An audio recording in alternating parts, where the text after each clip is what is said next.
Hello everybody. If you've been following the two Telecaster guitar builds for a while, then you know that I've asked a friend of mine, an artist, if she'd do some artwork on the front of one of those guitars. Oh, bumpy roads. Well, we're headed up to the Lakes region here in New Hampshire to meet with Jay, and we're going to talk through what it is she's hoping to do with the artwork on the guitars. We'll see you again when we get there.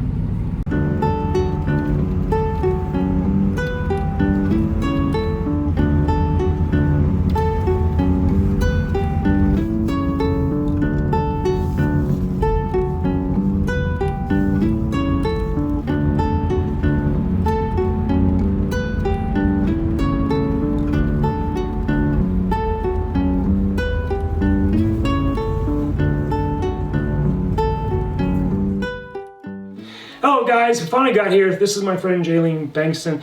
She is the artist who's going to make all kinds of color on this maple guitar. So we're going to talk through this a little bit and make sure that we have a good, clear understanding what each of us is planning to do so that at the end we're both happy. This is the body. It's all ready. It's ready for everything. It's ready for finish. It's ready for whatever you want to do to it. And what I did is, this is not the neck that's going on it. This is the neck that's going on it. But I want to just show you what it looks like when it's done. Okay. I chose this pick guard because it's very similar to the kind of marbling effect that you're talking about. And that has like a coating on it, right? Right now it does, yeah, that'll come off. And then this is going to go here. And then there'll be a bridge that, so where the strings come over, and then the pickup goes in here, and then the bridge fills in all of this. Right. So this is really the space that you have. Okay? Lynn and I were talking about this, that you can paint anything you want, just realize that a lot of it's covered up. Might get covered up. Right. So you can do anything you're wanting on this. I was also thinking that if you want to roll this over the side and over the back, I don't care. Okay. Okay, so yeah, because you were at the beginning we talked about just doing this surface, but you can roll it over any way you want. Right. Okay, so that there's a continuity to it, so that it flows up. But also realize that there's no finish on this, and I am going to have to put finish on this. Okay, so whatever you use for materials has to be compatible with finish. Okay, let me ask you this then.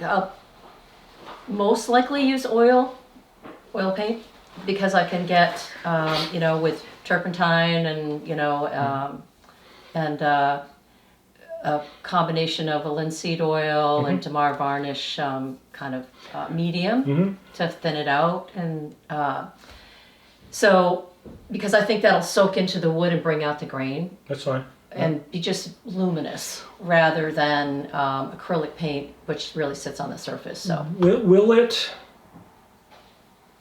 be opaque or somewhat translucent? Somewhat translucent. So you'll be able to see some. Yes, that was the point. Yeah. So you can see some of that grain. Oh, that's beautiful. There might be some places that are a little more opaque. If I add more either more pigment or like a white into it to lighten it, to give it more of an opaque kind of feeling. But I really want that grain to come through because it's so pretty, and so I think keeping it like layers of thin glazing of colors, one on top of the other, and then blending those in together, I think will really look nice. Okay, that sounds perfect. Yeah. I use an oil finish. Yeah. So does your art dry hard? Yeah. So it's like a finish. Yes. Okay, that's fine, because that way I can go over the top of it. If it is at all... it won't run it out once it's dry, it's dry. Okay, that would be my It's not like using watercolors or anything like that. Okay. It's, oil paint is oil paint. Well, you probably use. I use a lot of it Yeah, when I do coloring. I use artist oils for my coloring. So I mix it with my finish, which is the same thing that you're doing. Right. Okay. So it should be fine. Okay, beautiful. And then if there's any sense that it's going to come off, I can always spray a light coat of. I usually use shellac as a barrier. It won't come off. Okay, that's beautiful. Especially using it right on this without any kind of ground on it at all. It'll just soak right into the wood. Okay. Is that going to work out okay then? No, yeah, I think so. Yeah, as long as. Yeah, I'm not going to challenge you. I just not. We're going to just let you do what you do. You know this. You know this. I don't know this. You know what I could do is when I do when I try out this sample, I could stick this in the mail and send it to you, and then you could try that whatever oil you want on, whatever final finish you could put on that. Okay. Just to test it out Yeah, while I'm working on it. Yeah, that'd be cool. Yeah. Because I'm definitely going to practice. Yeah, I would. Trust me, I would. It's so. This is beautiful. Yeah. This is the neck, so it's going to be blonde. However, the only part of this the back is going to look just like this. Okay, so when I do the carving, it's going to look like this. It'll be stunning. It'll be beautiful. And this is going to show because this is where the tuners are going to go. Right. This is a pretty plain piece of wood. Okay, which one I put the finish on, and you got the frets. It's not. All that's not going to matter so much. However, I was thinking, and I think I mentioned this to you. To carry some of this. If you wanted to carry that all the way up through there. Yeah. Not up here, but up into there. Into the fretboard. Obviously, I got to get it built first before you can have it. But if you want to think that way. Yeah. No, I think that would be really nice. It would really unify the piece. Too. So that it's a combination of colors and natural wood. I just think it's right because it won't interfere because this type of thing goes on here, right? Correct. Put on, I haven't put the frets or the dots. I still got to build the dots. But. Right. Yeah, I think that would be really nice. Okay. I really do. Okay.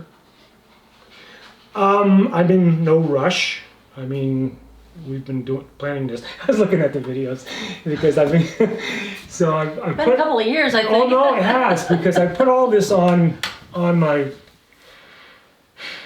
6-round channel. My first video on these guitars was 2023.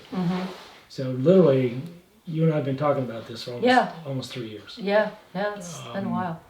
Right now, I've just started a new kind of body of work to get ready for a show a year from now.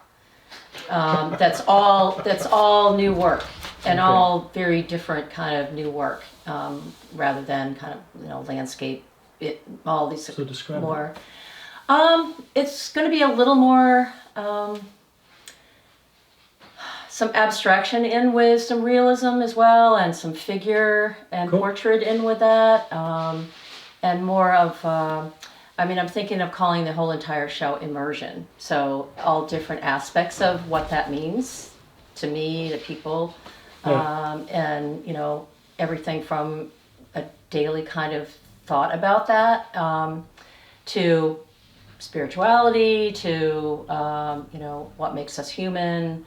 What makes our environment important, that sort of stuff. That'd be interesting to see. Yeah, so it's a little more philosophical from my point of view, and more of that kind of work. Okay. I'm looking forward to that. So I'm working on a 40 by 60 piece right now, so it's that's been interesting. And it'll take me a while. I just keep working on it, and a lot of it's coming from my head. So there's a lot of this comes from my head. Yeah. No, somebody asked me once, do I do custom work? I go, no. I know you do a lot of commission stuff. Somebody asked me once, would you do custom bills? I go, no. And they asked why, and I said, because all this stuff comes out of my head. Yeah. I look at a piece of wood and I go, this is going to be, this guitar is going to have this effect on me. I've got one that I ended up keeping it. I wasn't going to keep it. And Lynn says to me one day, she says, "Do you have it? You don't have any of your own guitars?" I says, "No." And I actually put it up for sale, and it sat in my friend John Mann's guitar store for a long, long time. And a lot of people played it because it's stunning. It's all beautiful. It's. I think you showed it to me when we met on Zoom that time. You were telling me about that because we were talking about the marketing aspect of everything, and everybody loved it. Yeah. Everybody loved holding it, playing it, sound, all of that stuff. Nobody wanted to pay the price. Nobody wanted to pay the price. Mm-hmm. And when you put that much, I mean, you know this. You're an artist. You put that much of your soul, your life into a piece of art. Mm-hmm. I'm not going to give it away. Yeah. So it's sitting in my studio right now, but not to say it wouldn't sell if somebody didn't want to. And then I'm doing the acoustics now. I'm not selling those right now. Those are all just for me. The carpenter's kids have no shoes, so I'm making them for me. Yeah. I'm making them for me. Well, that's the problem with doing paintings, and people have asked me, like, you've worked so long on this, and then don't you get attached to it, and well, yeah. I mean, I have some favorite paintings that I think came out really well, but on the other hand, as an artist, as a creator, you do it, but there's always something else to come along. That's what happens. Because it's so much part of the process. Yeah. So I'm constantly, even after I do something, it takes me in either another direction or wanting to do more, or so you just let it go. Yeah. And you birthed that baby. Now it's kind of like that, And I have too many things sitting, hanging on my own walls right now that that haven't sold. Although I just sold something that a landscape that I did in I think it was 21 or 22. I think it was 21. That I've had in various places. I've had displayed in various places, and this one place downtown, a coffee shop, was there, and all of a sudden I got a buyer for it, and it was pricey. Yeah. And it was like, but it just takes that one person. Yeah. So you you can't give up, and you can't let it go. Take it internally either. That people don't like it or whatever. It just hasn't found its right home yet.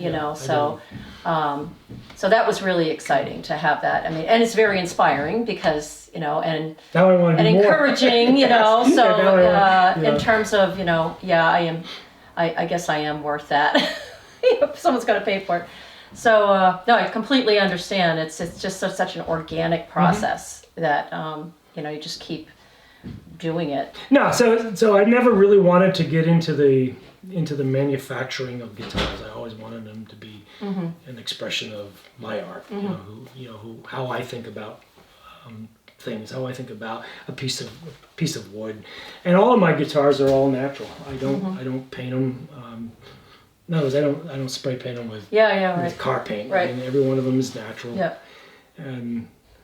But this thing that you are doing with me, I've been wanting to do this. I think we were talking about this the other day. I think I've been building guitars for, 15, 16 years, 18 years, something like that. And I've always wanted to do this.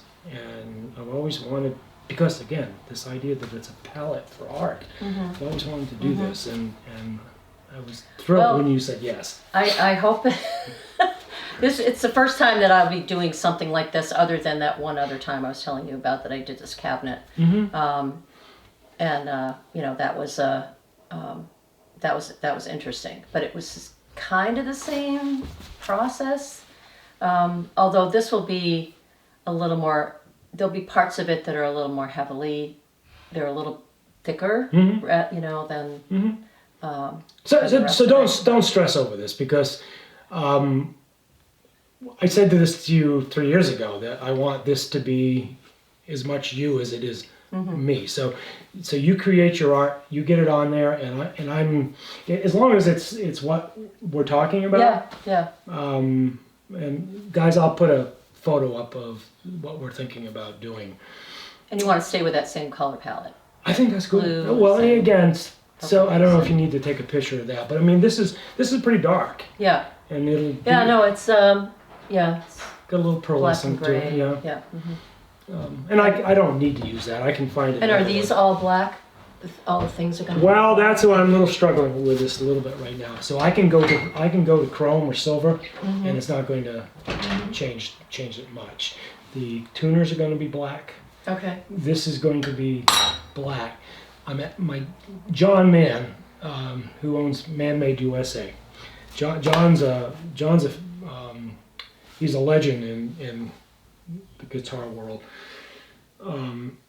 He has a factory where he makes guitar parts, and he's supposed to be making me a bridge out of raw steel that I can blue like a firearm that'll come out very black. So I don't know, I gotta call John and see if, we talked about this a year ago, and if he can do that, then this is all going to be dark, just like this. And I think that will fit in well with, I can pull this up again, still on, with that. Yeah. Yeah, so I I don't mean, know if we you lay, can imagine that I can. similar, I can. yeah. And Is it- it'll be bigger. The sections will be bigger than that. It's a little busy for that size, but proportionally, And this particular painting has metallic accents in it. Oh, that'd be cool. So I don't know if you wanted to add some of that. I'll try it on here too. Yeah. I'll probably maybe divide this up into, Okay. quarters or something. I want you to be Give the an creator. idea. I really do. Okay. I don't want to micromanage this. I know how to build guitars. I don't know how to do this. So I want you to be the creator. Now I'm psyched about this. I'm thrilled that. Yeah, I'm anxious to get going on it. I mean, I think, in fact, it'll probably happen in the next couple of days. I'll start working on this. Okay. So I've been using acrylic on this big, huge painting just because it's easier to push around and get, and it dries fast so that I can kind of get a sense of what I'm doing, because this is the largest piece other than murals that I've worked on, for a painting. So I'm anxious to get back to oil because I really am an oil painter. So what I'll probably do is do the top first, and then we can confer on what you want to do really with the before I roll it over. Yeah. If I do. And don't if you get it on the plastic, it's not going to hurt the plastic. Yeah. Well, I could just take some painter's tape and that's what I'll do is just edge that, and so I don't get it on there, just to keep it clean through there.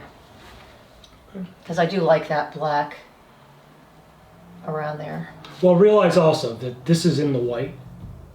This will get very blonde as I begin to add finish. Okay. So it'll end up. That's a maple. Oh, all right. Okay. So this is maple as well. I didn't make this neck. I bought this. So it'll get more blonde. Yep. And all of this will begin to do that. Even the mahogany will begin to blonde up when we start putting finish on it. Okay. So I don't know if that matters or not. Yeah, I was just wondering how that's going to affect the color of the paint. No, the color of it. Yeah, because the finish. I mean, even with a clear finish, Well, so you use clear coat? Yeah. What do you use? You just said. Linseed and Damar varnish and. Yeah, all that's blonde. That all is a. Yeah, that's true. It's all blonde color. Right. So most oils, shellac, sanderac. But the final finish that you put, at least on the top where the paint is. It will darken your painting a little bit. Yeah. Okay. Oh, that's good to know, because when I put a coat of finish on my paintings, there are sometimes like I can just think of one painting that darkened after I did it. And it was a spray. It was just an acrylic spray that's supposed to be good for oil paintings too. And it was like, I shouldn't have done that. I mean, it's okay. I mean, I like it. It still looks good, but it just darkened it. So I could spray a crystal clear. It's a crystal clear finish. That's what I was thinking. But that crystal clear finish will be a barrier. It won't be the finish. So Okay. I mean, you're a singer, you're a performer. Imagine this guy who owns this plays in a bar and some guy spills his beer on it. Oh yeah, sure. No, I know. I understand. So it has to It's gonna have get it has to have some finish on it that it's going to protect Yeah. and not be affected by the alcohol, Right. because a lot of finishes are affected by alcohol. Right. Well, if you could put a clear coat on it first, and then put your layers on, at least it wouldn't be soaking into the color of the paint. Well, that's why if you do this, Yeah. if you get these Yeah. done, then get this back to me. Yeah. I will. Then you can try it I'll out. experiment And see. Yeah. with a couple different ways. Okay, that All sounds right. good. All right. Sounds good. And anyway, like I said, I'm in no rush for this. I mean, you do it when you do it. I've got so much damn work. All right, guys. Gotta look at the right camera. All right, guys. Thanks for being here. I will see you in the next video. Please, if you enjoyed this, give it a thumbs up. Subscribe to the channel if you haven't already. That's how we grow this thing. And I will see you in a video coming up soon. Bye, guys. Well, that was interesting.